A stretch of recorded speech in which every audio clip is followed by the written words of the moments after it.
In order to live, you must die. In this video, I want to talk about how your ego is crushing all your dreams and hopes and keeping you stuck and generally making your life misery, holding you back. It's your ego. It's your identity. And we hear this all the time. How do we kill our ego? So I want to talk about why it's important to get rid of your ego, or more importantly, your attachment to your ego, because you need to have an ego. You have to operate in this world, but it's your attachment and how much you cling to that identity. That's what's getting in your way. And so, for example, to make the point of why your ego is in the way and why it's stopping you, imagine you're in a coffee shop with your friend and suddenly the lights go down and a disco ball comes up and everyone starts dancing crazily, dancing crazy. And it's just so out of the blue. You're sat there with your friend and you're thinking, maybe we should dance as well. And even though they're dancing, you're worried about what they're going to say, what they're going to think. So you don't do it. So what's the problem? You're protecting an identity. There's a level of protection there. There's a level of you don't want to be exposed. So people that could just get up and dance and think, yeah, whatever. And these people exist, right? You have friends that do this thing. They do these kinds of things without fear. And it's because they don't have an attachment to being looking cool or looking good or not looking bad. And that's identity. So you want to drop all of these labels. Like I said, in order to live, you must die. The you that you've created, not necessarily you, but it's been given to you. This ego, this identity, this shell, all of these labels. And this goes deep and this offends people because in order to drop these labels, if you do drop these labels, you will live. You'll live a very peaceful, blissful, amazing life because you're not held back by these identities. You're not a bad person. You're not a good person. You're not confident. You're not confident. You're not a brother. You're not a sister. All of this stuff is holding you back. You're not your job. You're not your title. You're not your status. You're none of this. And yet we cling to this stuff unconsciously. This script that is given to us, we don't double check. It seems to hold us in place because we think without it, who would we be? And to go even deeper, you need to drop all of it, not just some of it. You need to get rid of all of it and realize that you don't need any of it. You don't need your goals. You don't need ambition. You don't need confidence. You don't need courage. All of these labels that you're attaching and holding on to and trying to achieve by forcing, you push away. Almost like the backwards law, by trying, by the very act of trying. So how do we do this? And you'll get glimpses of this when you do let go. And what happens is you kind of alleviate, you sort of go up. The more that you do let go, the more you realize and you have a taste of this, the easier life gets because you don't get in your own way. And behind the ego is fear. What really drives the ego is fear. Fear of being nothing. The ego's goal is just for you to be somebody all the time.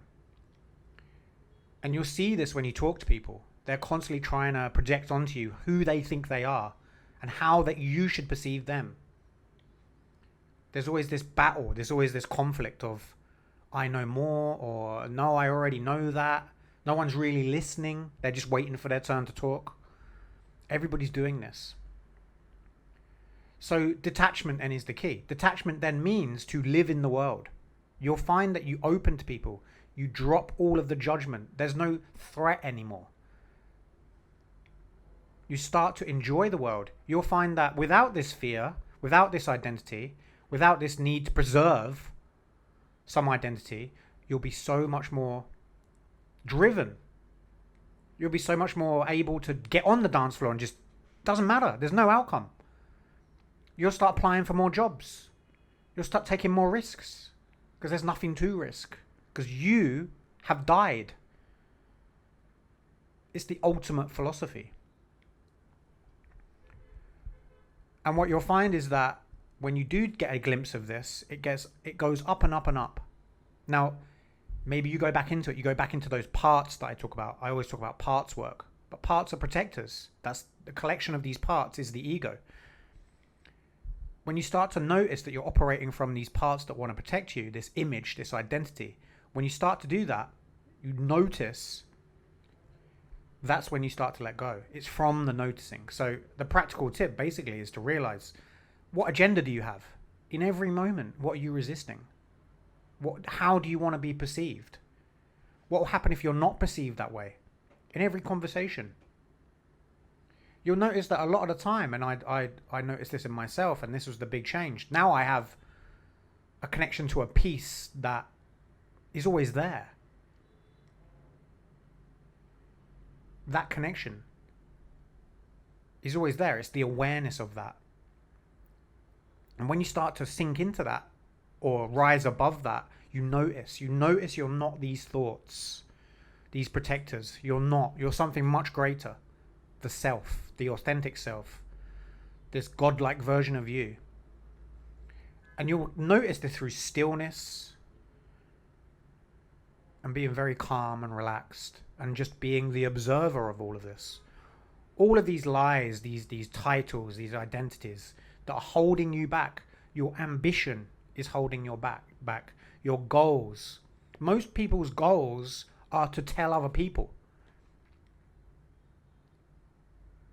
What goals do you have that if nobody knew about, would you still do? Probably none. Most people want to be rich to show other people. Most people want a partner to show other people. Or to not be with themselves. They think that other partner, that person, is going to complete them. So they can't be with themselves. And that's the tricky thing, because what's in our way is that pain. But that pain comes from fear. Fear of not being anybody. But that's the ego's trick.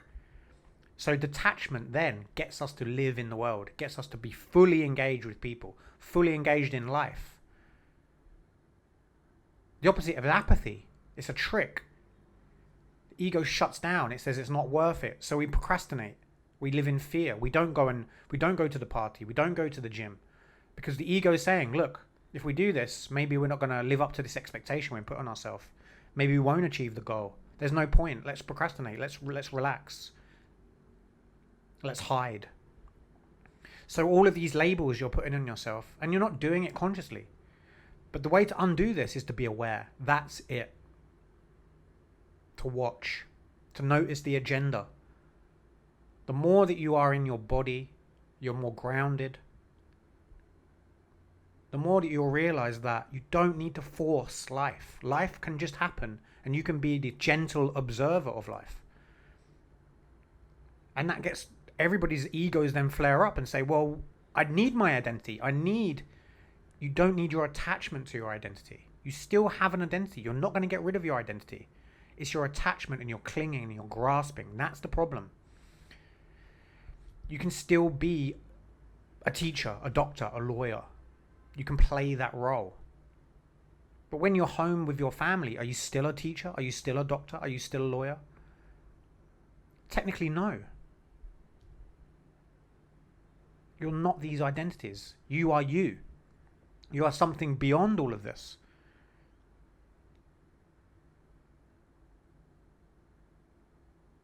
So it's the clinging and the grasping, that's the problem. So when I talk about destroying the ego, it's loosening that grip. And the way you loosen the grip is by becoming aware.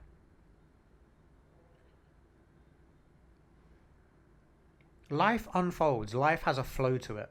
And when we get in the way of that flow, that's the problem. Because we think we're God. Our ego thinks it can control. It wants to tell people. It wants to show off. It wants to force outcome. And it's so futile. Because it has no control. It thinks it has control. but it doesn't. So if you want to lower the grip to your ego, start noticing. That's why meditation is so powerful. Becoming the observer, becoming somebody that wears life like a light garment, as Jesus said. You don't need to be involved in life, gripping, clinging, trying, stressing. Everybody's so stressed, everybody's so anxious about these illusionary futures, these hypotheticals, always in their heads. And that's the ego's defense. It's saying, we need to do this, we need to do that. If we don't do this, we don't do that. So then catch yourself now and see like, well, I need to make plans, I need to have goals.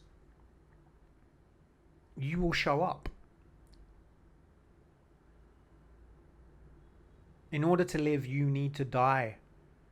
If you want to be involved in life, if you want to connect with people, if you want to feel the flow of life, your ego will block all of this. Your attachment to your ego, should I say. To detach, firstly, understand. Or just see yourself doing this. I do this all the time. I go into my head. Weeks go by and I almost like come up for air. I realize, what have I been doing? Where was I? Oh yeah, this is what I like. This is what I feel. This peace, this groundedness. Where was this? Why have I lost this feeling? Why have I been stressing in my head? Worrying about things that are just completely out of my control. Worrying what people think of me. All of these things blocking me from doing the things I want to do. Causing me to procrastinate. To not be adventurous. Not be curious about people. Not connect with people. Not be calm. Blocking my own flow, my own life energy that does everything you need it to do. It's in there. And that's what letting go is. I hope that helps. I'm going to leave it there. I'm going to do more videos on this topic. If you like this video, comment, like, subscribe. And if you've enjoyed this video, obviously like this topic, this subject, go to this video here, this video here, and see you in the next video. Thank you for watching.